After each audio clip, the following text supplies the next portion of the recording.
ปักจิตปักใจถ้าจนเมามัวอยากถอนตัวยืนมองทันผู้สาวมีผัวเดียวเป็นมุมใดก็สวยลาวันหัวใจเปลี่ยนแข้งขาจนสั่น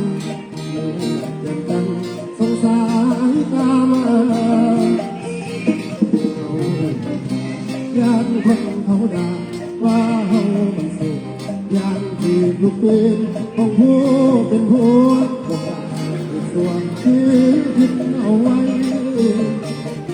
ถ้าบอกกล้าบอกได้ก็เก็บทั้งเอาไว้ภายในกฎหมายว่าบ่มีข้อใดเป็นสู้ทางใจหลงหักเมียเขาทั้งเมาและยามคนไว้จำต้องตื่นกินอดต้องเหงาบัดยามคือโทษคิดไปในใจยามคิดกับผัวจะเข้าไปบอกให้ไปคิดซื่อๆบอกกล้าเสียงยามเสียงต้นนิ้ว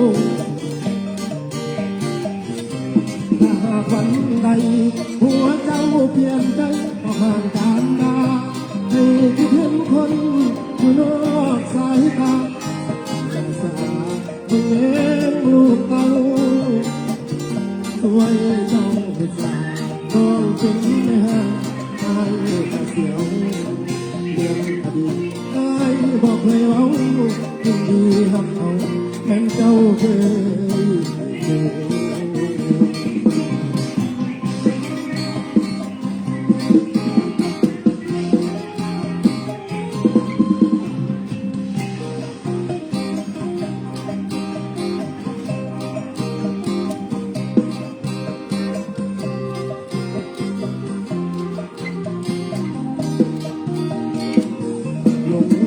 เมียเขา